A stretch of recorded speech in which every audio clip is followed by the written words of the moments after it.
What's good, people? Happy Friday. You know what Fridays mean? The weekend's on us, and 3 more episodes of Young Justice Outsiders has come out, and man, I'm fit to talk about them. So, if you don't want to be spoiled, then please stop the video and come back whenever you finish watching them. All right, cool. You're still here. So, 3 more great episodes for Young Justice Outsiders, and it's gotten better and better. So let's talk about them. Episode 4 was called Private Security. It was good. It wasn't as good as the other 2, but it was definitely good. It covered Dick Grayson trying to bust up one of the meta kid smuggling rings in Star City, so he went and recruited the Roys. 2 clones and 1 actual Roy, the Red Arrow Roy. So kind of cool. Had a great fight scene on top of a truck. You know, really wasn't a whole lot going on with that. I think the big part of that episode with me was getting to see Zatanna actually see her dad, and he's actually the Dr. Fate now. So apparently every year they get like 1 hour to talk to each other, you know, face to face. It's really tearing her apart, you know, kind of rough to watch. It was kind of emotional. So, you know, that was episode 4.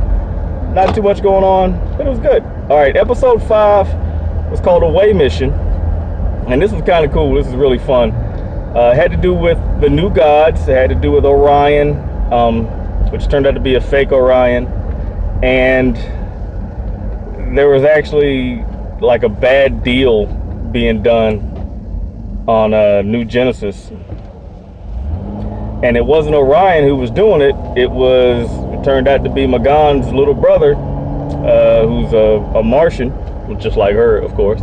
And he was out there doing a bad deal, trying to make a war there because he was promised funding and help to stop the war on Mars between the red Martians, the white Martians, and the green Martians.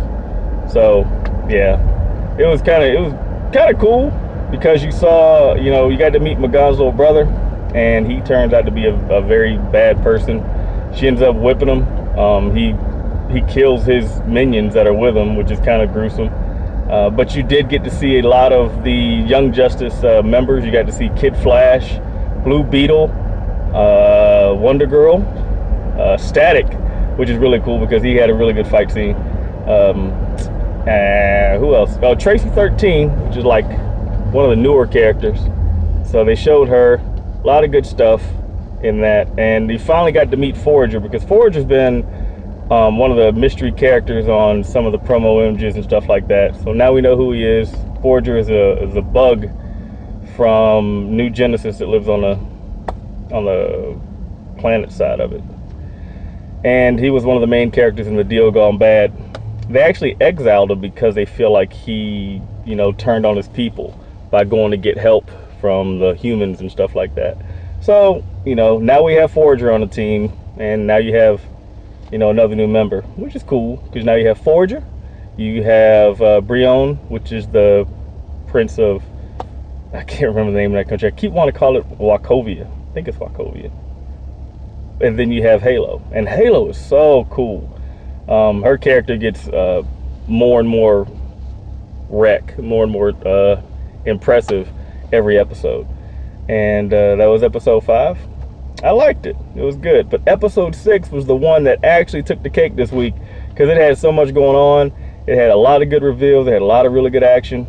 We finally got to see Oracle. I mean, we've heard her voice the first 3 episodes. She was in Dick Grayson's ear the whole time, but now we finally get to see her, and yes, she's in the wheelchair, and it was cool to see her.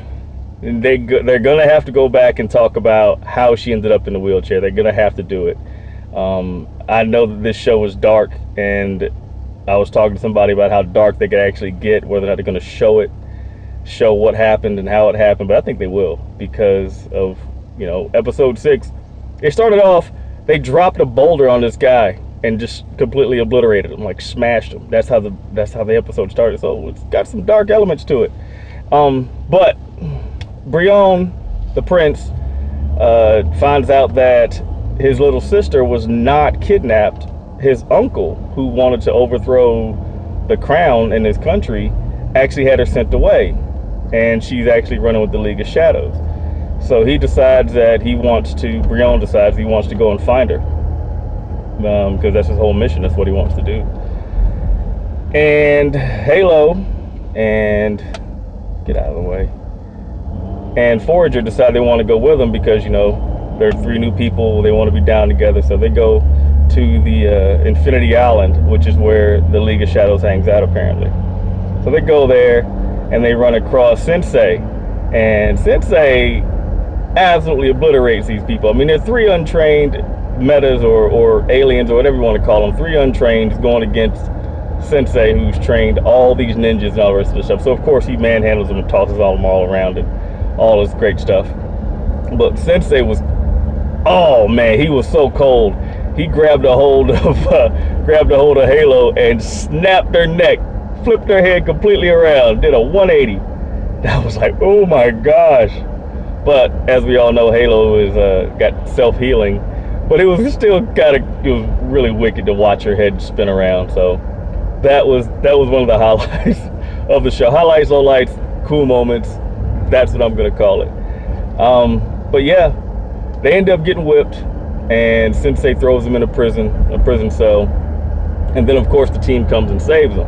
So the team gets there, and then all of a sudden, you know, Ra's al Ghul, the leader of, or now former leader of the League of Shadows, makes his debut, shows his face, and he said, listen, I'm not with the League anymore. I don't know where they are, and maybe if she's with them, she's with them, but I'm not with them anymore. So he lets him go, you know, because he didn't want to whoop on him anymore. And then you see, well, throughout the fight, there was this one ninja guy. Didn't really have a name. There were 2 new characters that didn't really have names. But you had this guy, who at the end of the episode said, Grayson. And Roz goes, well, finally your memories are coming back. Wow, kind of weird, kind of foreshadowing, call it what you want. But that happened, and then you see Talia al Ghul walk out from the back, holding a baby. Bah, maybe it's Damien. And maybe that ninja guy is Jason Todd. All types of theories floating around. That's what I think it is. So that's what I'm gonna go with. Wow. Yeah. So 3 intense episodes. I am very, very pleased with this season so far. So that's what I got. Hopefully you like them. Check it out. Let me know what you think. All right. So until next time, it's Cosmic Lou. I'm out.